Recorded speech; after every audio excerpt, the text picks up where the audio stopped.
कि श्री जनक दुलारी सीता देश कि श्री जनक दुलारी सीता ने और बचपन में कौतुक दिखलाया।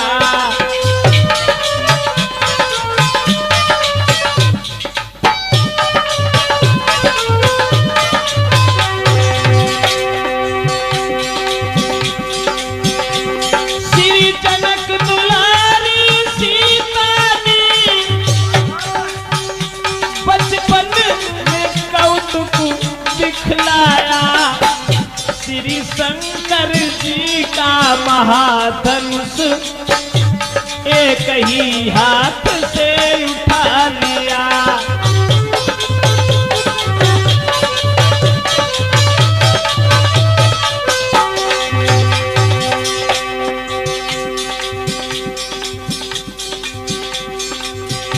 देखा श्री जनक राज ने जब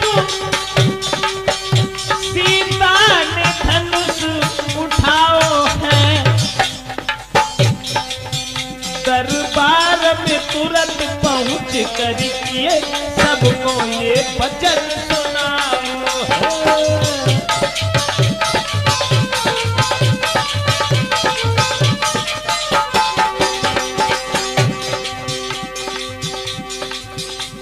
सीता जी ने धनुष उठाया।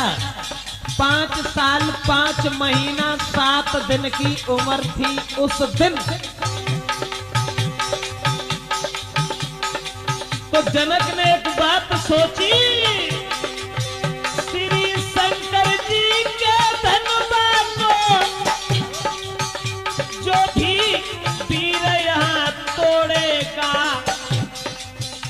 मेरी बेटी सीता के संग वो बहादुर रिश्ता जोड़ेगा।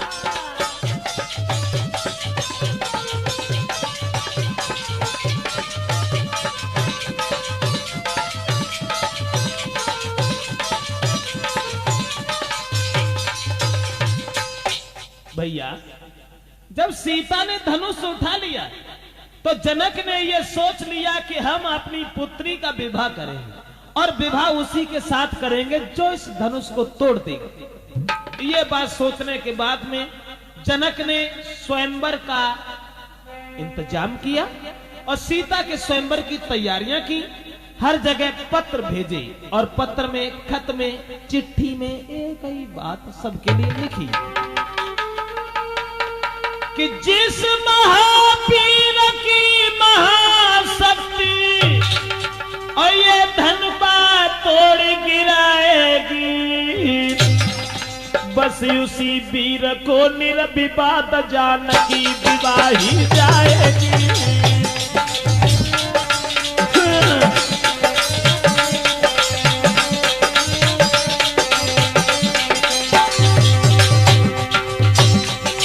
जिस महावीर की महाशक्ति ये धनुबा तोड़ गिराएगी, बस उसी वीर को निर्विवाद जानकी विवाही जाएगी।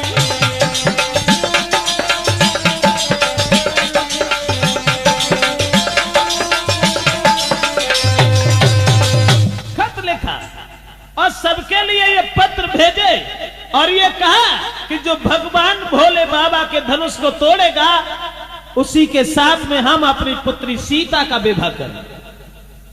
दोस्तों ये खबर सुनकर के बड़े बड़े बहादुर लोग धनुष को तोड़ने के लिए, सीता जी के साथ रिश्ता जोड़ने के लिए तैयार हो गए और सब बहादुर लोग धनुष को तोड़ने की चाहत में भाग खड़े हुए। अब ऐसा हुआ कि पाते ही खबर स्वयंवर की श्री जनक राज के धाम चले।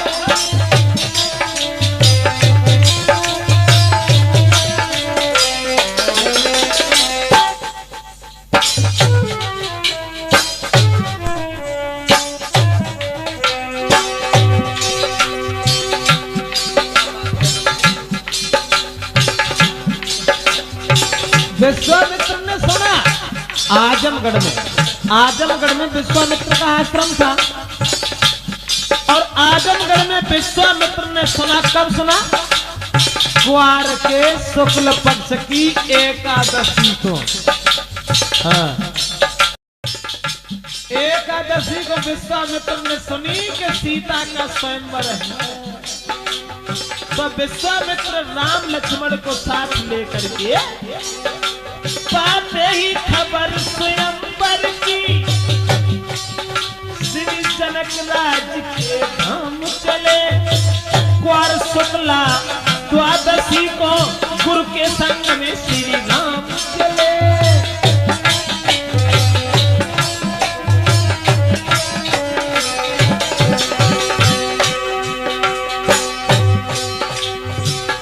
एकादशी की खबर मिली लला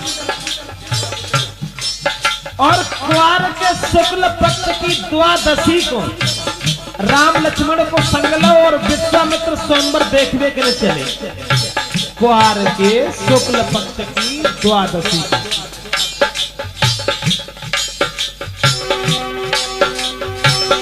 अब बड़े आगे, थोड़ा आगे बढ़ के देखा, क्या देखा? राम ने देखा। थोड़ा आगे बढ़ के देखा, पीहड़ उजाड़ निर्जन बन है, बस पक्षी नजर न आते हैं, ताबंदी जहां भयानक है।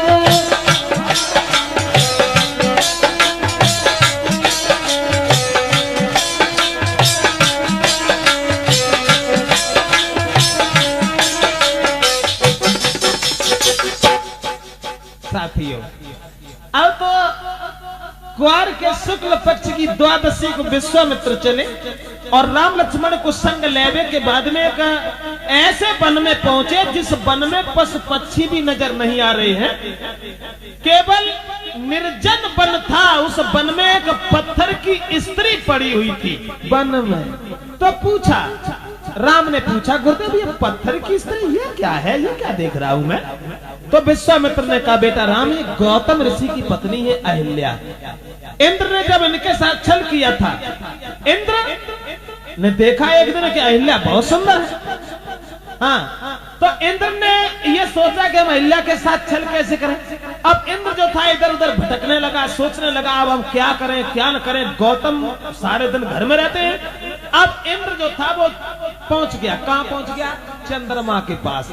और चंद्रमा को हाथ पकड़ के इंद्र ने समझाया कि एक बात कही कि तुम मुर्गा बन जाना, तुम मुर्गा बन जाना, मैं बाबा बन जाऊंगा। तुम मुर्गा बन जाना, मैं साधु बन जाऊंगा। गौतम को बहकाना, मैं छल कर आऊंगा। तुम मुर्गा बन जाना, मैं साधु बन जाऊंगा। तुम मुर्गा बन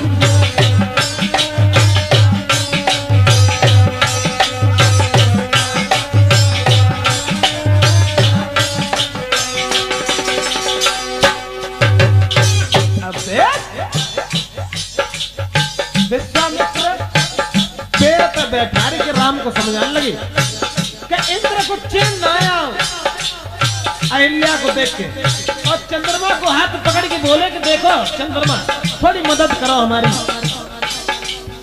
गौतम ऋषि जाते हैं गंगा स्नान करने के लिए। तुम रात समय जाना, आवाज लगा देना, मैं घर घुस जाऊंगा, इसको बहका लेना।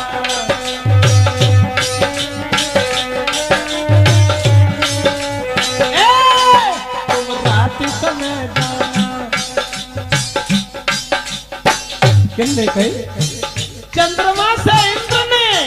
तुम रात समय जाना, इसको बहका देना, बस इतना काम करना, आसान मेरा।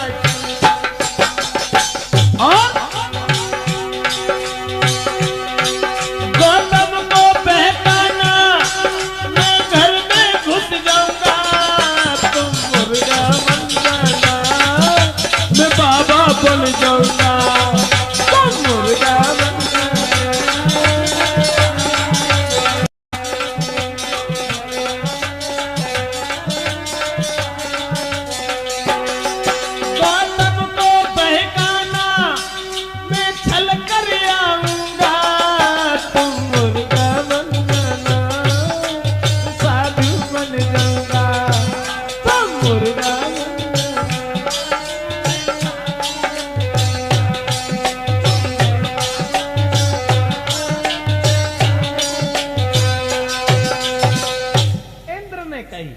चंद्रमा तुम ऐसा करो, मुर्गा बनने के बाद में और वहां आवाज लगा देना। जब आवाज लगा दोगे तो गौतम ऋषि चले जाएंगे, गंगा स्नान करने के लिए घर खाली मिल जाएगा, हम अहिल्या के साथ छल कर देंगे। इतनी बात सुन के चंद्रमा ने जो हती सो रात में वो चंद्रमा मुर्गा बन गो। और मुर्गा बनवे के बाद में कि बा मुर्गा ने बादर फारो रे,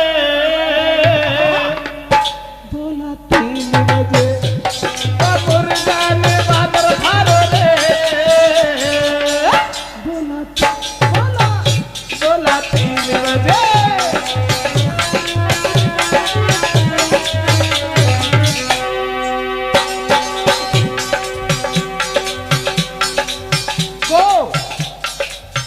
चंद्रमा मुर्गा बनके और वो रात में पहुंचो, गौतम ऋषि सो रहे थे, लेकिन वह चंद्रमा ने मुर्गा ने बादर फारो रे, बोला 3 बजे।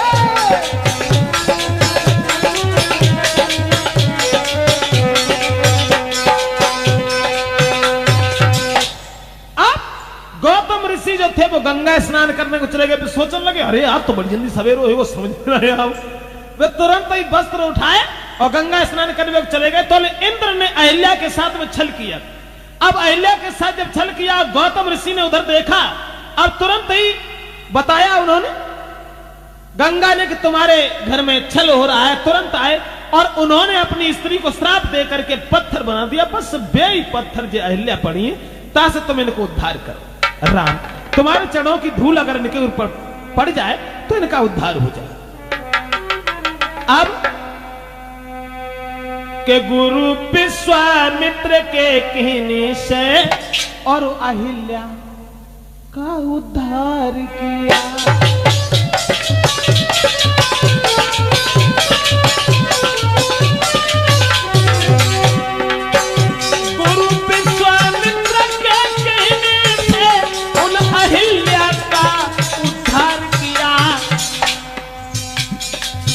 इंद्र के संग जो बेकलंकित थी, उन पापों से उन्हें पार किया।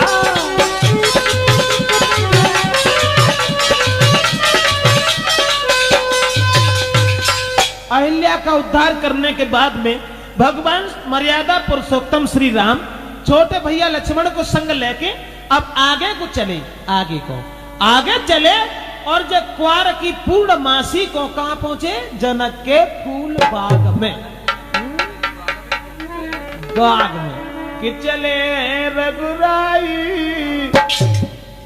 राम, चले हैं रघुराई के पहुंचे फूल बाग में जाई, चले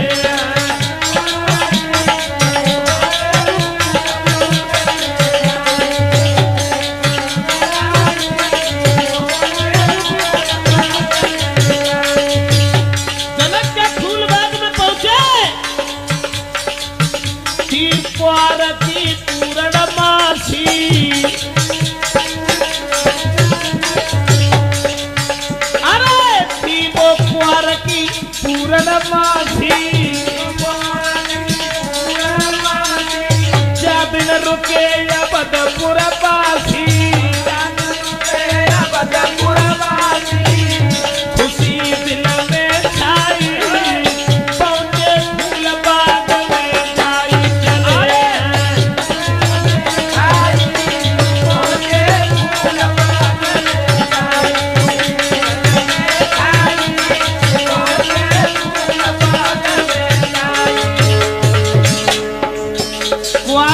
पूर्णमासी को राम और लक्ष्मण पहुंचे जनक के फूल बाग में। अब विश्वामित्र गुरु के ढिंग में बैठे लगन भ्रात के संग में, कहे गुरु समझाई, पहुंचे फूल बाग में जाई।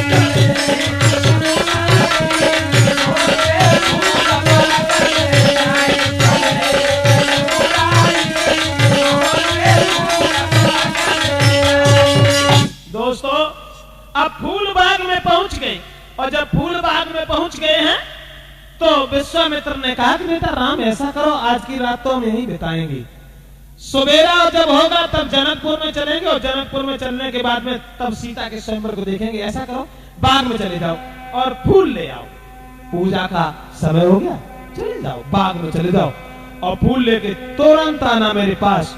तो अब भगवान श्री राम और शेषा अवतारी लक्ष्मण गुरु विश्वामित्र की आज्ञा पाने के बाद में आज्ञा पाए के श्री राम चले, पहुंचे विदेह फुलवारी में, और रहता था जब बसंत खड़ा कुंजों की पहरेदारी।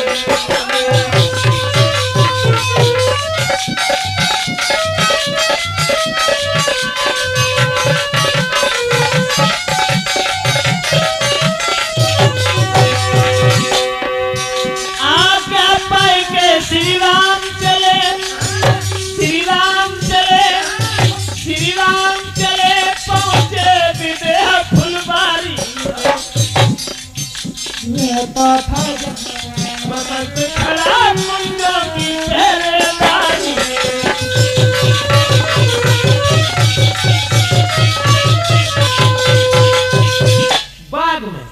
बाग में दोनों भाई पहुंचे, भगवान मर्यादा पुरुषोत्तम श्री राम और शेषा अवतारी लक्ष्मण। जब दोनों भैया वन में पहुंचे तो उस बगीचा में देखते जा रहे हैं कि बड़े सुंदर सुंदर वृक्ष हैं, सुगंधित पुष्प झूल रहे हैं। और बगिया के जब बीच में पहुंचे तब कुछ और देखो डला, तब कहा देखो कि बगिया के बीच में कि चौकोर चारू चौपड़ वाला बगिया के बीच सरोवर है, उसी सरोवर के समीप श्री गिरजा जी का मंदिर है।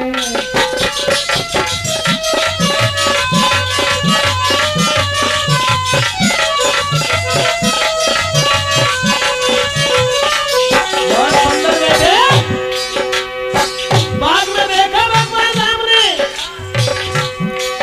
चौकोर चारू चौपड़ वाला,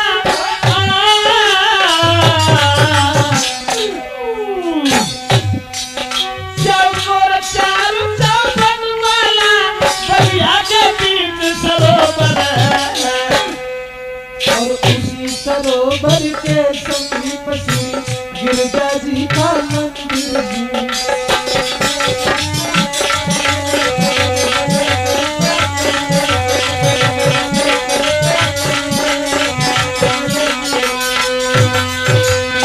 भगवान राम ने देखा एक बड़ा सुंदर तालाब है और तालाब के किनारे पर एक गिरजा का मंदिर है। अब उसी मंदिर के पास में दोनों भाई बैठ गए। कौन? भगवान श्री राम और शेषा अवतारी लक्ष्मण। अब दोनों भाई उस मंदिर के पास में बैठ गए, लेकिन उधर सीता जी सहेलियों को संग लेके और 22 दिन और 22 समय पे बाग में पहुंची। अब एक सहेली जो थी सीता जी के पास से बिछड़ी गई।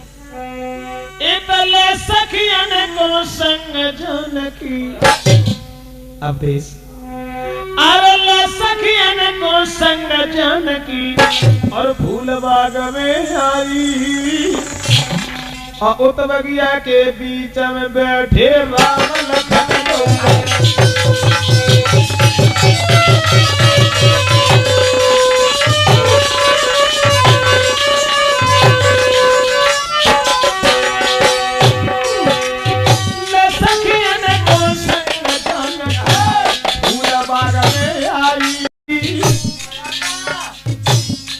बगिया के बीच में बैठे राम लखन।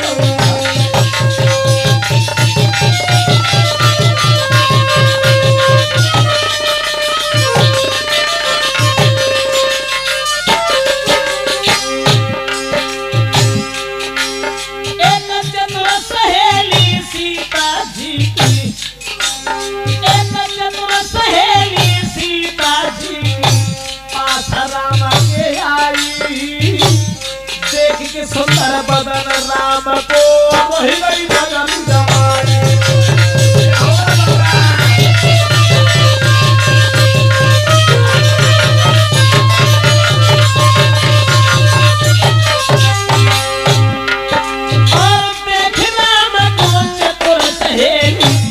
लौटे भाग के आई। सीता जी के देखा से राम के पास पहुंची और राम को देखो तो आगे फाड़ के नहीं लगा, तुरंत लौट के भागी। सीता जी के पास पहुंच के लौटे भाग के आई। हाथ पकड़ के सीता जी को बोली उठी समझाई।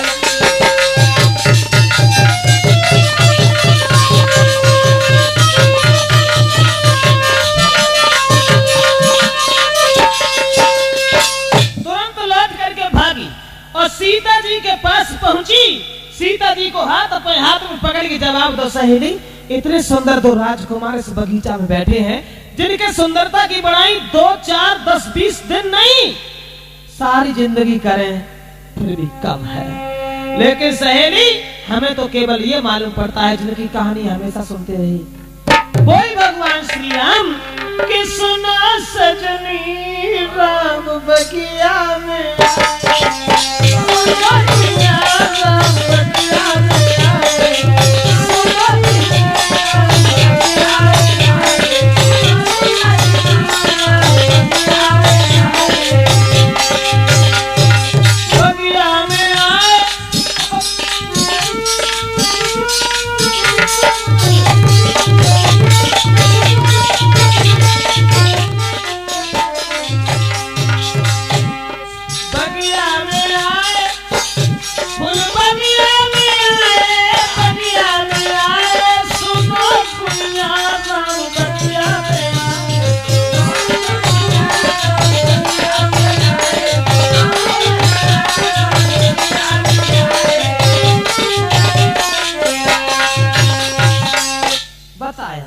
उस लड़की ने बताया कि भगवान श्री राम ही मालूम पड़ता है कि बगीचा में मौजूद है। इतनी बात सुनी सोई सीता जी चली जहां भगवान श्री राम मौजूद थे, वहां पहुंची। अब सीता जी सहेलियों के साथ खड़ी है और राम शेषा अवतारी लक्ष्मण के साथ बैठे हैं। लेकिन राम की ओर जब सीता ने देखा और सीता की ओर जब प्रभु राम ने देखा तो कवि ने तो कल्पना यहाँ तक की है कि भगवान श्री राम पड़ गए प्रेम की डोरी में।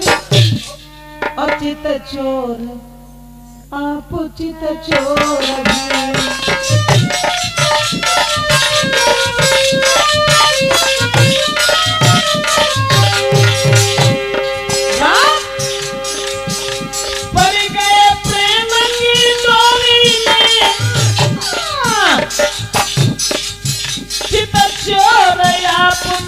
चोर भय।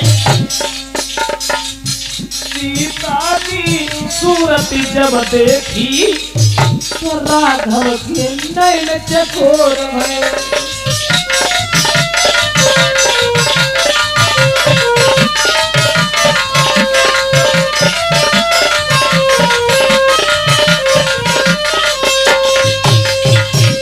भगवान श्री राम अब चेहरा की ओर निहार करके चकोर बन गए और सीता जी राम की ओर निहार करके चकोर बन गई। अब सहेलियां जो थी वो आपस में विचार करने लगी और बात करने लगी, जरा जरा से बालक है लेकिन धनुष तो इससे नहीं टूटेगा भगवान श्री राम के हाथ से। सीता जी का विवाह अगर इन्हीं के साथ हो जाता तो कितना आनंद आता।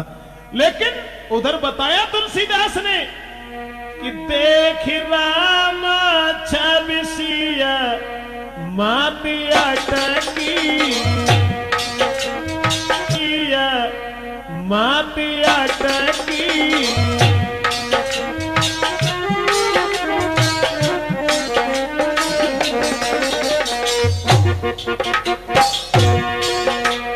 देख राम गति सिय मति अटकी, देख राम छवि सिय मति अटकी, देख राम छवि सिय मति अटकी, देख राम छवि सिय मति अटकी, सिय छवि देख राम मति भटकी।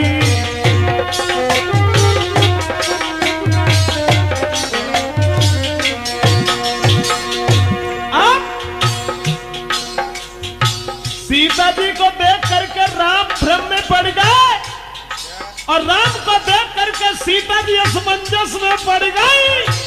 ऐसा ही नहीं, ओ भाई पार्वती प्रेम भवानी गूंग स्वाद गत सकई न बानी।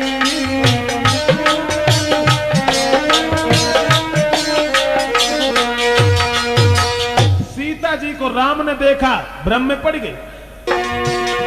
प्रभु चकोर बन सिया चकोरी पतन मयंक उभय मत चोरी। सिया राम भई गति अजु सोई चोर की नार जिम प्रकट न रोई।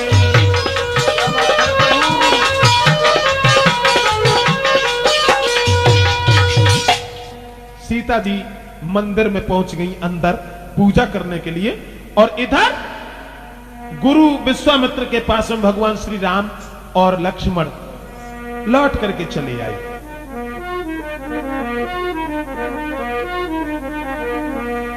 अब सीता जी ने मां भगवती से आराधना की, प्रार्थना की, विनती की।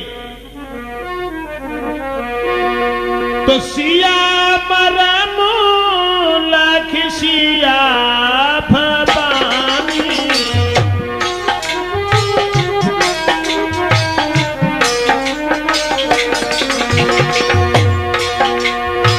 सिया मरमो लाख सखी सयानी पर बस पुनी मंदिर में आनी।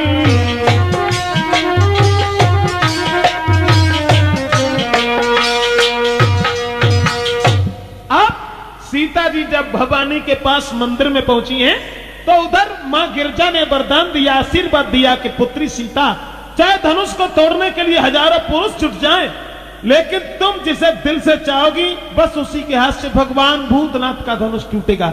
यह आशीर्वाद पाने के बाद सीता जी सहेलियों के साथ घर चली आई। उधर विश्वामित्र के पास में राम और लक्ष्मण बैठे हुए थे, लेकिन जनक को खबर मिली कि भगवान श्री राम यहां पर मौजूद हैं, भगवान श्री राम आए हुए हैं। तो उसी समय जनक जो थे प्रभु राम के पास पहुंचे गए, जहां विश्वामित्र के पास बैठे थे। अरे करके विनती श्री जनक राज उन लेके संग बुलाई है, लाए संग बुलाई है। न दुल्हन जैसी जनकपुरी अच्छी तरह से वो सजाई है।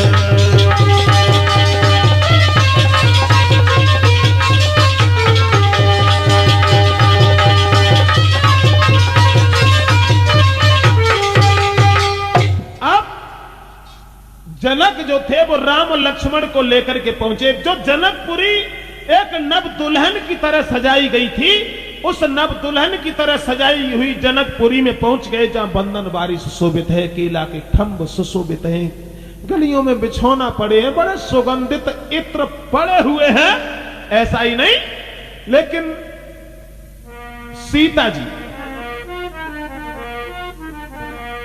जी के स्वयंवर में जब पहुंच गए,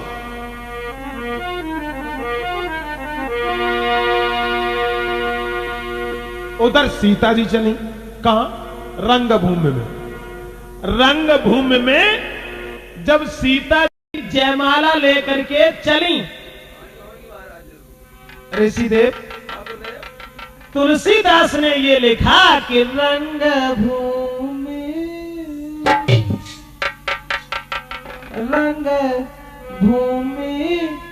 जब सिया पगुधारी, तो मोहे देख सकल नर नारी।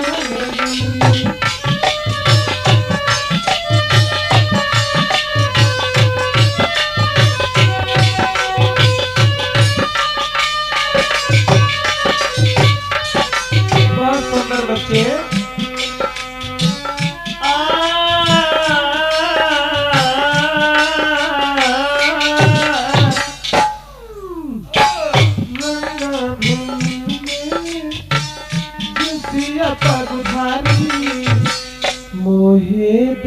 देखी सकल नर नारी।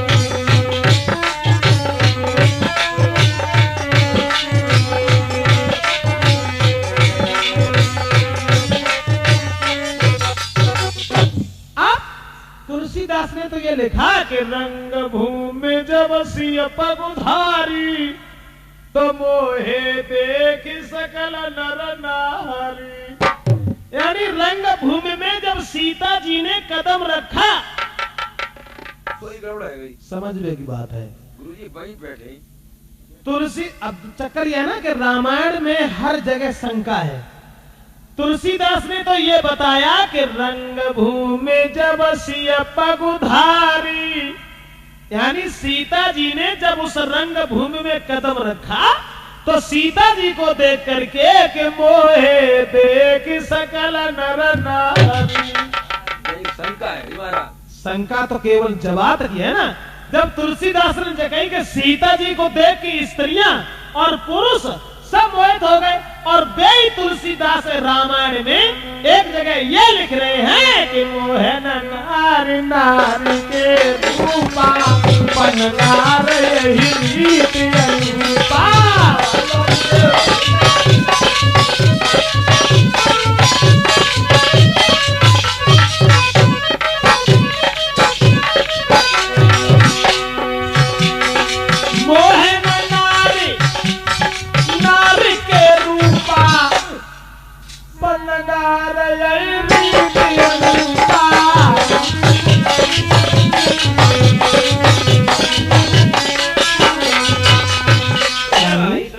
मोहन नारी नारी के रूपा और पन्नगार यही रीति अनुपा। वहीं आ जाइए, तुलसीदास ने ये लिखा कि रंग भूमि जब सिय पगुधारी। पगुधारी पगुधारी भगवान श्री राम का नाम था। बताया तुलसीदास ने कि जब से नारी अहिल्या तारी तब ऐसे नाम करो पगुधारी। प्रभु ने छाती में लात जो मारी तब ऐसे कहते रे पगुधारी। इसलिए सीता जी को देखते नहीं, रंग भूमि जब सिय पगुधारी मोहे देख सकल नारी।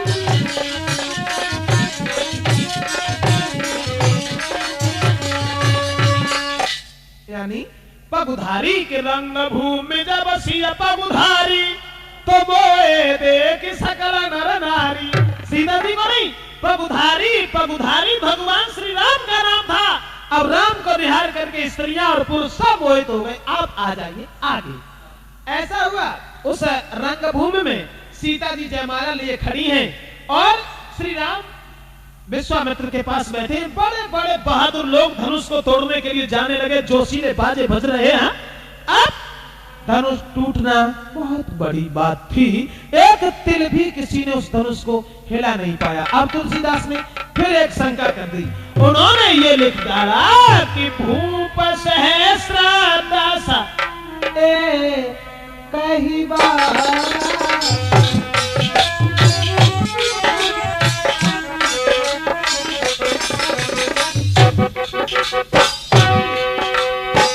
भूप सहस्र दस कही बारा लगे उठावन तरहीन तारा।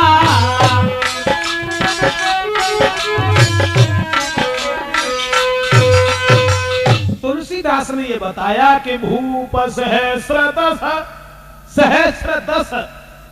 एक सहस्र 1000 का होता है।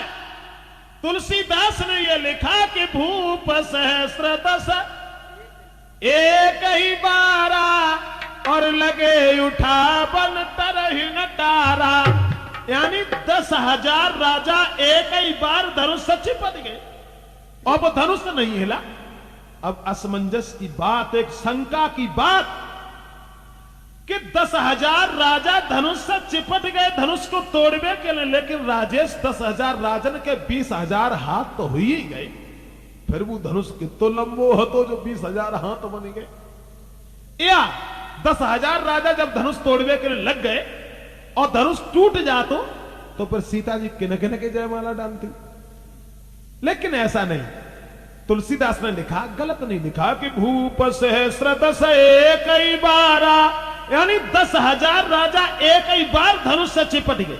लेकिन भगवान भोले बाबा के धनुष में वो करामात थी, जितने बलवान लग जाते थे उतना ही धनुष लंबा हो जाता था, सबकी ताकत को खींच करके अपने वजन को बढ़ा लेता था।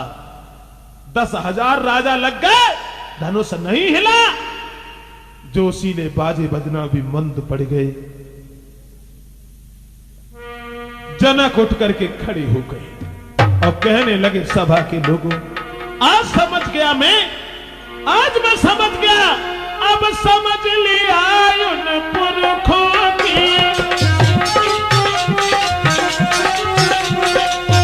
अब समझ लिया उन पुरखों की, संतानों में तासीर नहीं। हम खुले तौर से कहते हैं, जनक बोले हम खुले तौर से कहते हैं, पृथ्वी पर कोई वीर नहीं।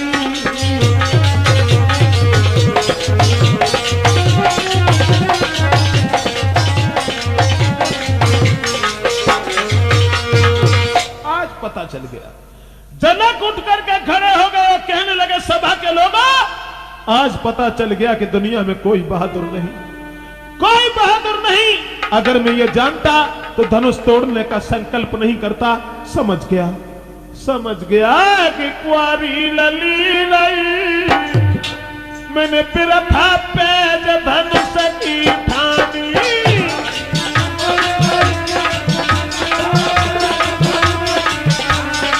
कुआरी धी लई, प्रथा पेज धनुष की ठानी।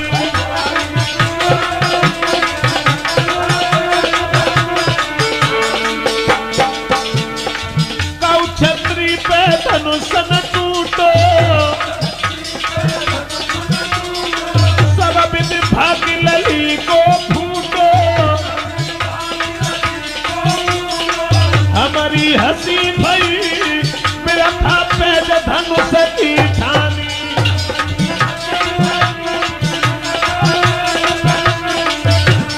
कोरी धिया रही मेरा था पेज धनुष की ठानी।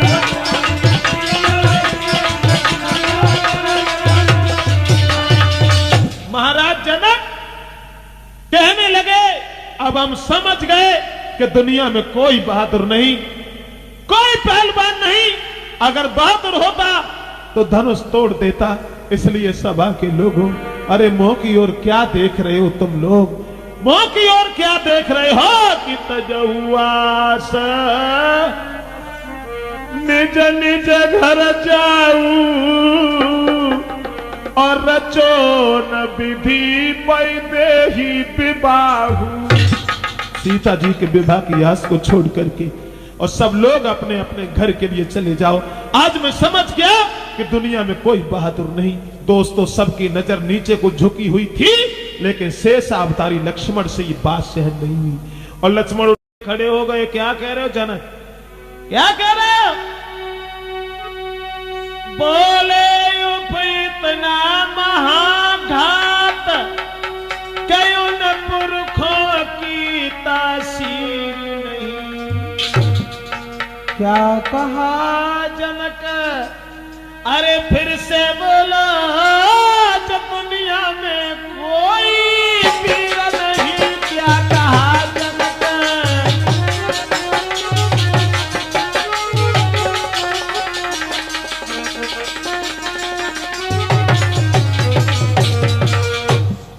लक्ष्मण खड़े हो गए और कहने लगे, जनक क्या कह रहे हो कि दुनिया में कोई बहादुर नहीं? अरे ये धनुष धनुष धनुष तो बहुत छोटी बात है। जनक, यदि आज्ञा गुरु की पाई जाऊं, ब्रह्मांड के अब हिलाई डाले, कहो सूरज चांद को निकल जाए और यम को खाक मिलाए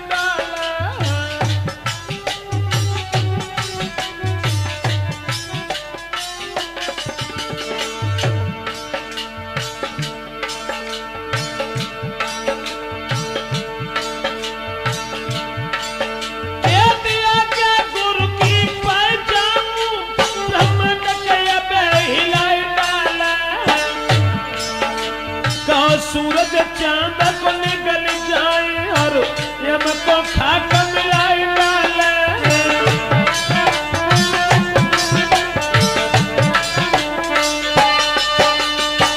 लक्ष्मण खड़े हो गए और कहने लगे जनक क्या कह रहे हो, धनुष तो बहुत छोटी बात है, अगर गुरु विश्वामित्र का आदेश हमें मिल जाए तो सारे ब्रह्मांड को गेंद की तरह से उछाल दूं। दोस्तों जो ये वचन सुने सबकी नजर लक्ष्मण के चेहरा पर जम गई कि जरा सा लड़का और इतनी लंबी बात। अब यहां पर भी शंका है, क्या लक्ष्मण सीता जी के साथ शादी करना चाहती थी? ऐसो ही कुछ होएगो। बात एक और थी, लक्ष्मण सीता के साथ शादी तो नहीं करना चाहते थे, उसमें कारण सिर्फ यह था कि सूरवीर मर सकता है लेकिन कभी इस तरीका की बात नहीं सुन सकता, इसलिए लक्ष्मण को बोलने में विवश होना पड़ा। लक्ष्मण सीता के साथ शादी नहीं करना चाहते थे। तो गुस्सा में कह गए। हाँ, तो विश्वामित्र कहने लगे बैठो लखन खामोश, ये काम तुम्हारा है नहीं, व्यर्थ बढ़ाते जोश।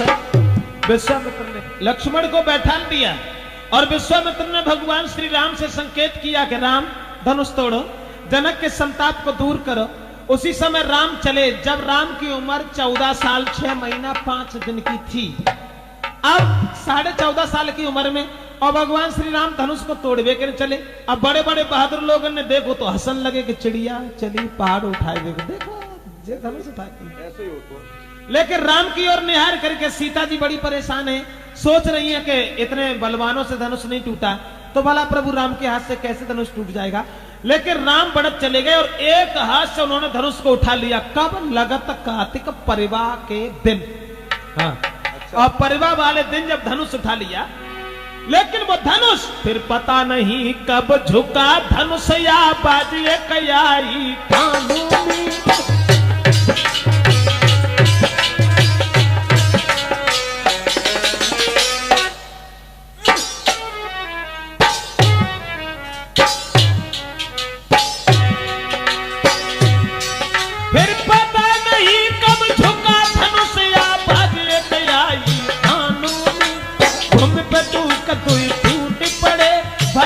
घोर धुन भुवनों में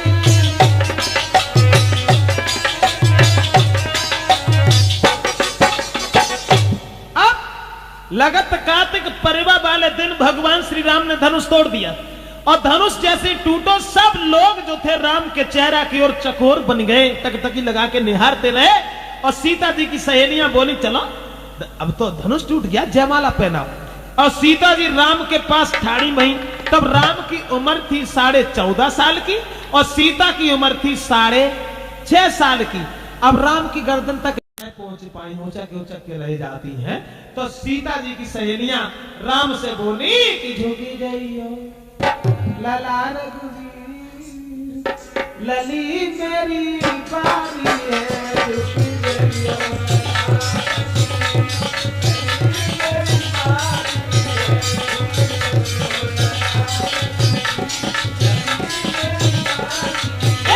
झुकी जाइयो। तने कर घूमी लली मेरी बारी है।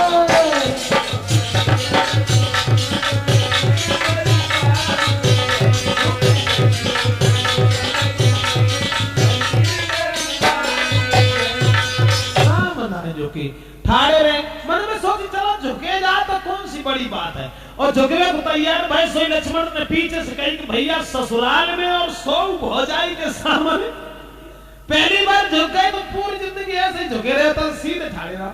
अब राम ना झुके तो जनकपुरी की सब सखियों ने लक्ष्मण से विनती करी तुम ही कोई उपाय सोचो। तो लक्ष्मण बोले हाँ हम तो धनुष की तोड़वे के बाद में जयमाला जरूर पहनवा दी, ऐसी कौन सी बड़ी बात है। अब राम के पैर छुए लक्ष्मण ने झुक करके, और राम ने झुक करके लक्ष्मण के सर पे हाथ रखा। सीता को मौका मिल गया, उन्होंने जयमाला डाल दी और तुरंत सीता जी जो थी सो भी घर को चली गई। ये एक दूत अयोध्या के लिए भेजो वो कार्तिक की चौथी को अयोध्या में पहुंचो और खबर सुनाई। तो दशरथ बड़े खुश भये और 5 को बारात सजाई और 5 को बारात लेके चले अब कार्तिक के महीना के कृष्ण पक्ष की 13 को बरात पहुंची कहां? जनकपुर में। और वन जाए के लला ऋषि देव बरात भगवान श्री राम की 39 दिन रुकी। 39 दिन बहुत दिन रुकी। समझो, अब 39 दिन बरात वन रही। बाके बाद अगेन के शुक्ल पक्ष की 5 को राम का विवाह हुआ सीता के साथ में। और राम का ही विवाह नहीं, लक्ष्मण का उर्मिला के साथ हुआ, भरत का मांडवी के साथ हुआ, शत्रुघ्न का श्रुतकीर्ति के साथ हुआ। चारों भाइयों का विवाह हुआ। और शादी हुए के बाद 35 दिन बराए तो फिर वही रही। उतत पूस दशमी को बराए जो हती से लौटवे को तैयार भाई। अब हुए दशमी को बराए तो लौटवे को तैयार भाई। कार्तिक में गई, उतत पूस दशमी को लौटवे को तैयार भाई। तो नवमी के दिन जब भोजन करवे के लिए बैठाए गए लोग बाग, तो जनकपुरी की लड़कियां बोली चलो आज गाली गाने कल बरात चली जाए। अब गाली गान लगी थारी में। तो राम ने लक्ष्मण से एक बात कही, देखो लक्ष्मण तुम्हारी एक आदत बहुत गलत है, तुम बीच में बोलने लगे तो ये ससुराल है, जो कोई जैसी कछुका है सुनता रहिए, बोलियो ना।